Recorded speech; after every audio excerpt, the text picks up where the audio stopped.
Mimi nataka niendelee kukupa hasara ambayo Marekani ameingia kwenye hivi vita alivyokuwa amevianzisha bila kupiga mahesabu. Wewe mbona unaongelea tu hasara ya Marekani, uongelee ya Irani? Irani wale uwezo kaongelea hasara kwa sababu wao unajua ni watu ambao wako tayari kufa. Sasa utaongelea mtu ambaye yeye yuko tayari kufa. Huyu mtu ni sawa na mzimu. Utauongelea mzimu, utawezea wapi? Nadhani ninaeleweka. Isipokuwa tunaangalia kwa Marekani kwa sababu Wairani wametumia mfumo wa symmetrical warfare. Yaani kwa maana kuwa sio vita vya ulingano, lakini watahakikisha wamepiga kwa kadiri wanavyoweza. Yaani kama vile Daudi na Goliati nimekuwa nikitafsiri hapa. Kwa hiyo ndio maana tunaangalia, kwa sababu taarifa kutoka kwa waziri wa vita wa Marekani Peter Hegseth ametoa taarifa kuwa hivi vita vimeigharimu Marekani dola za Kimarekani bilioni 25, ambapo wachambuzi mbalimbali pamoja na vyombo vingine mbalimbali vya habari vya Marekani vimekuja kukanusha hiyo kauli. Vimesema hapana, inawezekana dola zimetumika bilioni 40 mpaka 50. Kwa hii wamesema hapana, hii wanapunguza idadi ili ionekane vita havijatumia gharama kubwa. Lakini ni tofauti na Irani. Tunaongelea Marekani. Kumbuka Marekani ndio namba 1 kwa bajeti ya ulinzi duniani. Yeye ndo ana bajeti kubwa kuliko taifa lolote duniani. Bajeti yake ni bilioni 920 kwa mwaka. Bajeti ya Marekani, ya jeshi la ulinzi la Marekani. Maana hii yote ni kwa sababu sasa unajua ukijitengenezea maadui kila mahali, lazima hata bajeti yako ya ulinzi iwe iko juu zaidi. Kwa hapa tunaongelea Marekani hasara aliyoipata. Kwanza, vifaa vya kijeshi vya Marekani vyenye thamani karibu dola bilioni 3 vimeharibiwa katika vita hivi vya Iran. Sasa hivyo ni vifaa tu. Lakini kumbuka Peter Hegseth amesema kuwa tumepata hasara ya kwenye hivi vita. Maana sasa tuko kwenye mwezi wa pili, tumeingia, hii ni wiki ya 10 sasa. Mwezi wa huu tumeingia ni wa 3, kwa sababu tarehe 28 mwezi wa pili ndio ambapo Marekani alianzisha mashambulizi ndani ya Tehran kupitia zile ndege kubwa zile ambazo Netanyahu waliwaambia kuwa hii ndio nafasi pekee tuliyoipata, na tukikosa hii yawezekana isirudi. Wazungu wanasema golden chance never come twice. Lakini sasa hiyo nafasi ya dhahabu wameijutia. Na leo kauli ya Donald Trump anayoitoa, anasema vita vimemalizika kwa sababu Irani hawana chochote tena, hawana jeshi, hawana nini, kwa vita vimeisha. Lakini bado hatutaondoa bado jeshi letu pale.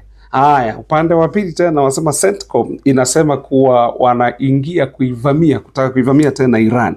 Sasa tunajiuliza, ile blockade imeshindwa kufanya kazi?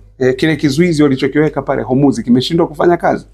Maana tunaambiwa tena, taarifa ni kuwa Marekani amepeleka silaha katika taifa la Israeli tani 6,500. Ni nyingi sana hizi. Maana hizo ni sawa na kilo milioni 6.5. Tani 6,500 amepeleka silaha hapo mbalimbali, yakiwemo magari, yakiwemo makombora. Kwa maana kuwa tunarudi kwenye kauli ya waziri wa ulinzi wa Israeli, anaitwa Israel Katz, ambaye alisema sisi tuko tayari kurudi kwenye vita, tunasubiri tu Marekani atuashie taa ya kijani. Ndio maana popote pale ambapo utasikia Israeli ameshambulia alafu Marekani anakiri kuwa hakujua, si kweli. Hiyo ni uongo na wanakuwa wanadanganya. Sasa kwa ufupi, Marekani imepoteza au kuharibiwa vifaa vya kijeshi vya thamani ya takriban dola zisizopungua dola bilioni 20. Dola zisizopungua bilioni 20 katika vita hivyo. Vifaa vinavyodaiwa kuharibiwa kwa milipuko, kwanza ndege za kivita, uone ndege kama F-16 Fighting Falcon au F/A-18 Hornet. Hizi ndege dhani umeziona. Lakini pia vile vile hasara yake ni kubwa sana, kwa sababu ndege moja inaweza kufikia dola za Kimarekani milioni 30 mpaka 80 milioni, ndege moja. Lakini hizi zimepigwa. Kuna helikopta mfano AH-64 Apache, na zenyewe pia maana hizi hutumika kwa mashambulizi ya karibu na ulinzi wa vikosi ardhini.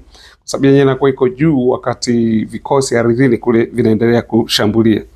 Lakini mifumo ya rada, hayo ndio macho ya jeshi. Maana rada ukishaondoa, basi maana yake jeshi linaenda likiwa ni kipofu. Ikiharibiwa, uwezo wa kugundua mashambulizi unapungua sana, yani mpaka mje mshtuke mshashambuliwa tayari.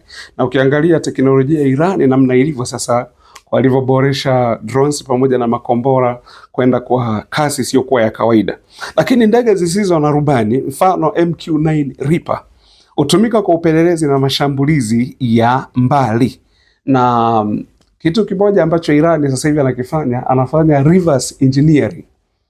Na ameshazikamata hizi. Kuna makombora mengine hayakulipuka ambayo Marekani alienda kupiga pale, na kombora kubwa kabisa ile bunker booster ambayo ni GBU-57 au MOP, Massive Ordnance Penetrator, na ambayo na yenyewe haikulipuka. Hii waliichukua tangu mwezi wa 6 Marekani alipoivamia Iran, alipopiga yale maeneo matatu aliyoamini ni nuclear sites, Natanz, Fordo na Isfahan. Alipopiga pale, na lenyewe kuna kombora moja halikulipuka. Lile wamelichukua, wanalifanyia reverse engineer. Wale wamebeba na ndege kubwa, wenyewe Waajemi watafanya, alafu litarushwa, alafu uone huo muziki wake. na hiyo ni bunker booster. Kwa hiyo nafikiri unaelewa. Sasa mpaka hizi MQ-9 Reaper drones ambazo zenyewe unaambiwa wanazifanyia reverse engineering, wa Iran, Waajemi hawa. Lakini Irani ina makombora ya ballistic, makombora ya cruise yanaweza kulenga vituo vya kijeshi au vifaa vya anga. Lakini kuna ndege nyuki za kivita. Iran imewekeza sana kwenye ndege nyuki zenye gharama ndogo zenye athari kubwa, na Iran amekuwa bingwa wa vita ya kielektroniki kwa kudhoofisha rada, GPS au mawasiliano. Na ifahamike tu hizo ni hasara ndogo tu ambazo nimeamua kukuambia ambazo wamezisababisha kwa jeshi la Marekani. Na ndio bana unaona wachambuzi mbalimbali, nimekuwa nikikwambia hapa, hata wa vyombo vya habari baadhi vya ndani ya Marekani vinatoa taarifa kuwa vita hivi vimekuwa ni vita yani vimetia hasara sana.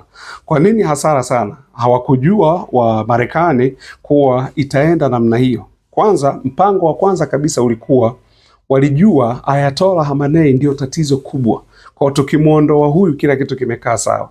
Lakini kumbe walikuwa wanawaza tofauti. Ayatollah Khamenei hakuwa tatizo. Tatizo ni mfumo ulioko ndani ya Iran. Hilo ndilo tatizo. Kwa hiyo mfumo ule ulioko ndani ya Iran ndio umesababisha, na ndio maana unaambiwa yani kila kiongozi ana mbadala wake. In case akiondoka tayari kuna mwingine. Alafu hivi vituo vya kijeshi hivi, ili jeshi la mapinduzi ya Kiislamu, yani kila kituo kina commanding ambayo ni sawa kabisa na makao makuu. Hakihitaji amri kutokea makao makuu ndipo kianze kufanya mashambulizi. Na kila kituo au kila kikosi, niseme, kila kikosi kimepewa uwezo wa utengenezaji wa makombora pamoja na drones. Ndio maana nikashangaa wale watu wasema Iran imeporomoka kiuchumi. Kivipi? Na kuna taarifa nitakuja nikuletee. Kuna taarifa kuwa Marekani si anaweka ile maximum pressure kwamba anazuia ile Hormuz pale anazuia kwa kuweka hiyo maximum pressure. Lakini kuna taarifa kuwa Iran bado anafanya biashara ya mafuta kupitia reli. Niliwahi kukuambia wakati fulani, nitakuja niliweke sawa hilo, alafu nikuambie reli, maana mshirika mkubwa ambaye ananunua mafuta kwa wingi kutoka Irani ni Mchina, na Mchina amejenga reli kutoka China moja kwa moja mpaka Irani, ambayo imekwepa sasa hizo trafiki kama kwenye meli, kwenye usafiri wa majini, mara waweke hivi, mara si ulipie nini, mara ufanye nini. Kwa hiyo imejengwa moja kwa moja mpaka China. Kwa unaambiwa China, kutokea China mpaka Iran umbali wa kilomita kama 10,500. Kwa mpaka sasa bado naambiwa Iran bado anaendelea kufanya biashara ya mafuta. Kwa ni hasara kubwa sana kwa Marekani ambayo imetokea kwa sababu vita hivi hawakuvitegemea. Na mpaka sasa Marekani hawezi kusapoti vita maeneo matatu kwa wakati mmoja. Irani, yani pigane vita Irani, yuko pale Ukraine, na wakati huo Taiwan. Yani hii inakuwa ni ngumu. Ndio maana sasa kauli za Donald Trump zimekuwa tumeshinda vita. Umeshindaje? Anasema tumemaliza kabisa jeshi la Iran. Lakini upande wa Irani wenyewe jeshi hili liko fiti kalikiti. Yani ilikuwa imara kweli kweli. Tena naambiwa sasa hivi ndio wamekuwa imara kuliko mwanzo. Na ndio maana wamesema na wao wanajiandaa kwa mashambulizi iwapo Marekani itawashambulia. Na kitu kingine ambacho cha ajabu kimenishangaza kidogo, hawa viongozi wa Irani wamesema hivi, Marekani na Israeli wakijichanganya kwanza kuendelea kuua viongozi ndani ya Irani wao wataua viongozi wote walioko kwenye Ghuba ya Uajemi pamoja na mataifa ya Umoja wa Falme za Kiarabu, kwa sababu wanasema wanajua mahali wanapokaa. Kwa Marekani ikijichanganya kwanza kuua viongozi Irani, na wao watakuwa wanaua viongozi wa Kiarabu. Sasa uone mahali mambo yanapoenda hapo au mambo yanapokuwa. Asanteni sana wana IBM Channel, tunawashukuru kuendelea kutufuatilia hapa. Mungu awabariki.